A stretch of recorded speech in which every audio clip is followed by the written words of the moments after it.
Hello everyone. Today we'll be unboxing the Batman XE suit from Batman Arkham Origins. This is from Hot Toys, and it is a 1/6 scale for those who are not too familiar with Hot Toys. They offer both 1/6 and 1/4 in terms of their lineup, but majority of their collectibles are in 1/6 scale.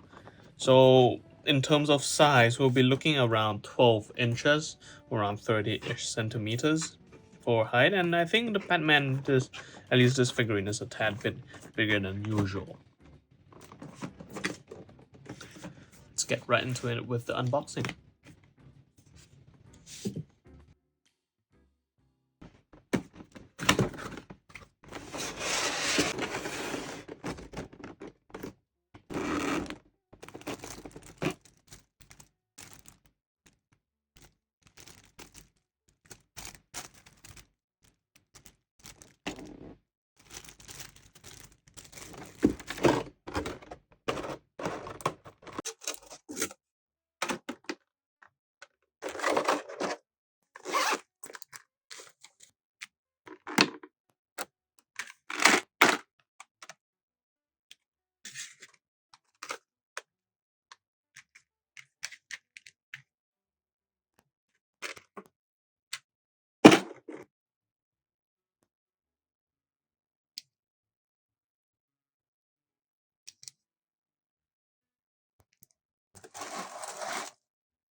As mentioned earlier at the beginning of the video, this is my very first Hot Toy figurine. As a matter of fact, it's even my non-anime Gunpla Lego figurine collectibles.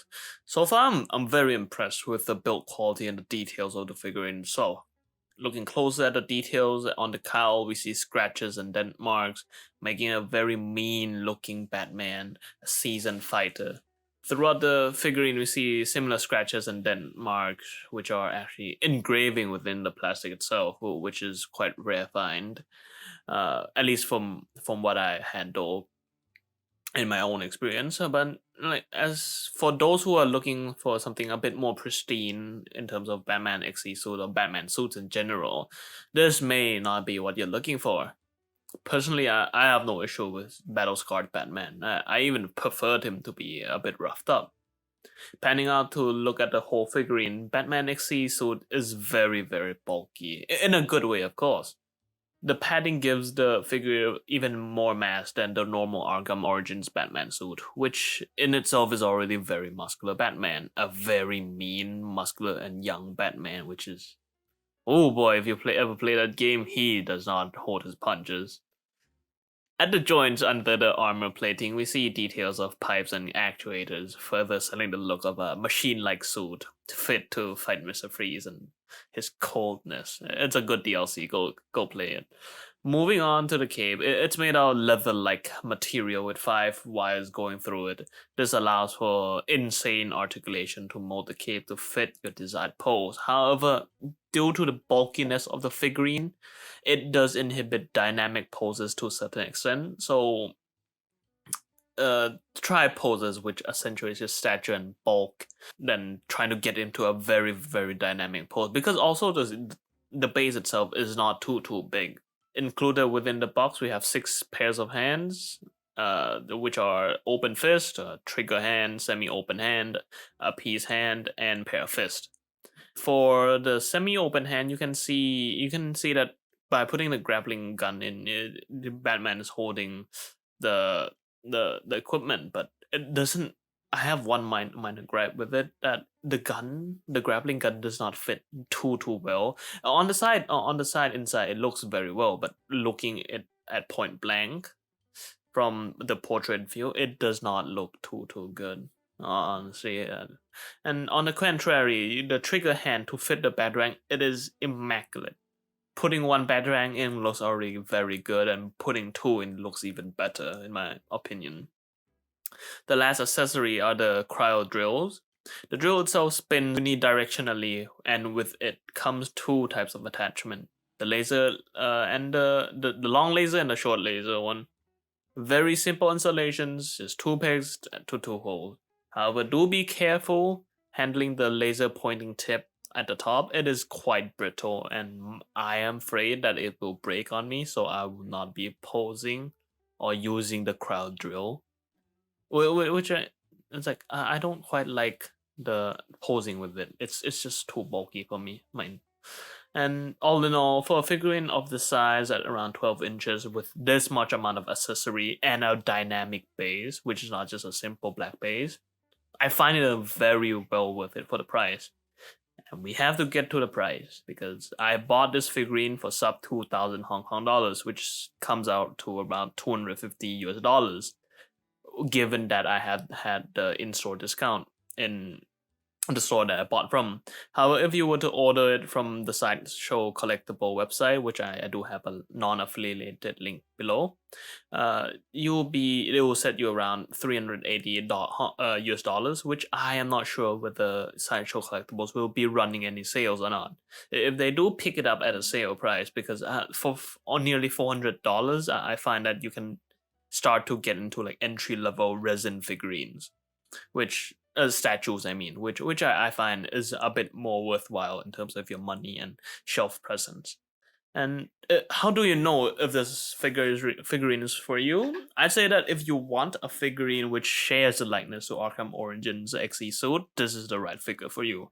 The articulation may not be too good, but it is within acceptable margins, but it is the shelf presence, the bulkiness, the sheer mass that this entire figurine exudes. That's what you're looking for. You're not looking for some insane articulation like what a Spider-Man figurine would do, right? And just a tiny small gripe before I end the video is it's a base. The stand that comes in the box to attach to the base. It's a bit of a cumbersome to attach, and I was at times so fearful of using it, because it just will not snap in. But once you get it in, it's quite good. So no complaints there. It's just my first time handling Hot Toys, and as a first time user, that's something I want to convey to any first time collectors for Hot Toys. And to wrap up the video, thank you everyone so much for watching. Feel free to drop a comment on what you think of the video, or have some questions to ask me, drop it down in the comment section. Don't forget to drop a like and subscribe if you can. It really does help the channel out, and I'll see you in the next video. Collect responsibly. Bye bye.